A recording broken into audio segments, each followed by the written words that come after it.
Hello everyone, मैं हूं मीनाक्षी और मैं आप सबका फिर से स्वागत करती हूं अपने show the history of Bollywood में। जैसा कि हमने अपने लास्ट एपिसोड में बात करी थी फिल्मों की शुरुआती सफर की, क्या थी फिल्में और कहां से शुरू हुआ फिल्मों का सिलसिला। साल 1913 से लेकर के 1950 का वो दौर जहां पे बॉलीवुड में अनगिनत स्टार्स एंड सुपरस्टार्स की एंट्री हो चुकी थी। क्या थी इन स्टार्स की कहानी और क्या थी इनकी अचीवमेंट्स, इन सभी पे बात करेंगे। लेकिन इससे पहले आपसे रिक्वेस्ट है कि आप प्लीज हमारे चैनल को लाइक और सब्सक्राइब जरूर करें। आज के इस एपिसोड में हम बात करेंगे बॉलीवुड की उस फैमिली के बारे में जिसने अपनी शुरुआत तो कर ली थी 1913 के लगभग साइलेंट फिल्मों से, लेकिन आज कलर फिल्मों में भी इस फैमिली का अपना एक अलग ही कंट्रीब्यूशन है। वो फैमिली कोई और नहीं है, बिल्कुल बॉलीवुड की सबसे फेमस फैमिली कपूर फैमिली है। कपूर फैमिली के जो सबसे पहले सदस्य थे वो जिन्हें लेजेंडरी मिस्टर पृथ्वीराज कपूर, इस एपिसोड में हम उनके बारे में बात करेंगे कि पृथ्वीराज कपूर जी ने किस तरीके से सिनेमा में अपना कदम रखा और क्या थे उनकी शुरुआती जिंदगी। साल 1906 में इनका जन्म हुआ था पाकिस्तान के पेशावर में। पृथ्वी साहब का फिल्मों में एक अलग ही इंटरेस्ट रहा है। शुरू से ही इन्हें फिल्मों में ज़्यादा इंटरेस्ट होने के कारण इन्होंने अपनी प्रारंभिक शिक्षा के साथ साथ अपनी स्नातक की डिग्री कंप्लीट करने के बाद लॉ में भी अपना हाथ आजमाया, यानी कि इन्होंने कानून की पढ़ाई पूरी की। कानून की पढ़ाई पूरी करने के बाद ये मुंबई चले आए, यानी कि तत्कालीन जो हमारा पाकिस्तान में जगह था पेशावर, वहाँ पे इनकी परवरिश हुई। इसके बाद ये जब इन्होंने मुंबई में अपना रुख किया तो ये वहाँ पर आ कर के साइलेंट फिल्मों से अपना करियर स्टार्ट करने लगे। साइलेंट फिल्मों में रहते हुए इन्होंने जो पहली फिल्म हमारी बोलनी यानी कि बोलने वाली फिल्म आला मारा बनी साल 1937 में। साल 1937 की इस फिल्म में पृथ्वी साहब ने भी अपना एक अहम किरदार निभाया था। इस फिल्म में हम देखेंगे कि किस तरीके से पृथ्वी साहब के करियर को एक थोड़ा सा आगे मतलब बढ़ने के लिए उन्हें एक स्टेप मिल जाता है। इसके बाद बात आती है कपूर फैमिलीज़ में पहले सदस्य होने के साथ साथ जिन्होंने नींव रखी है कपूर फैमिली की फिल्मों में।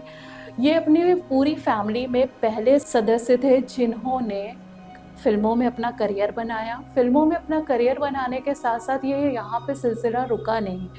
इन्होंने इसके बाद 1944 में पृथ्वी नाम से अपना एक थिएटर शुरू किया।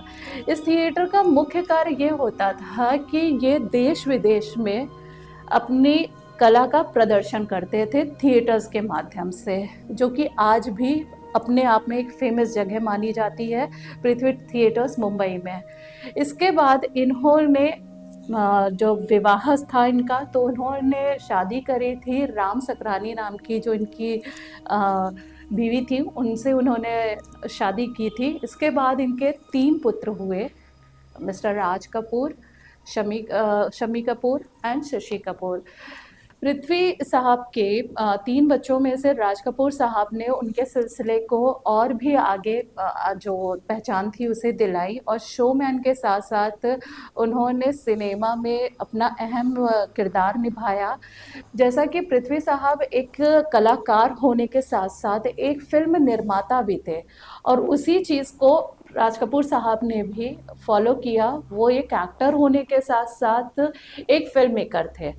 शमी कपूर साहब की जो कास्टिंग थी, जो फिल्में थी, वो बहुत ही अलग तरीके की होती थी। स्पेशली उनके जो डांस मूव्स होते थे, डायलॉग डिलीवरीज होती थी, वो बहुत अच्छी मानी जाती थी।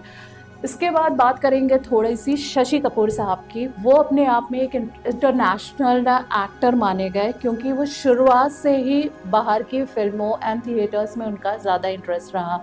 हालांकि उन्होंने अपना बॉलीवुड में भी बहुत बेहतरीन प्रदर्शन किया था, लेकिन शमी कपूर साहब को ऑलमोस्ट ये कहा जाता था कि वो इंटरनेशनल एक्टर्स की कैटेगरी में आते हैं।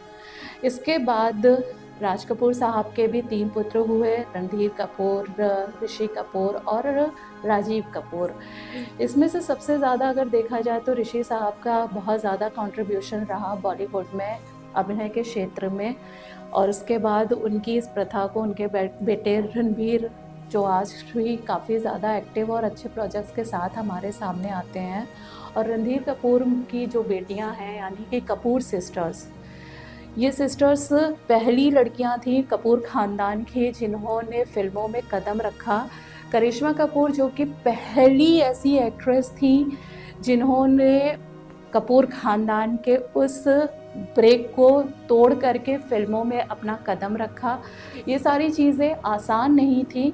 आने वाले हमारे और भी एपिसोड में हम इन पर और भी विस्तृत तरीके से बात करेंगे कि कहाँ से किस तरीके से कपूर फैमिली के और भी कलाकारों ने बॉलीवुड में अपना अहम किरदार निभाया और किस तरीके से इन्होंने फिल्म जगत को अपना बेस्ट दिया। तो दोस्तों, आज का ये जो भी हमारा एपिसोड है वो यहीं पे समाप्त होता है। आगे के और भी एपिसोड्स के लिए मैं आपसे ये कहूँगी कि प्लीज़ आप हमारे साथ बने रहें, ताकि हम आपके साथ और भी बॉलीवुड से जुड़ी हुई इंटरेस्टिंग खबरों के साथ यूं ही बने रहें। नमस्कार।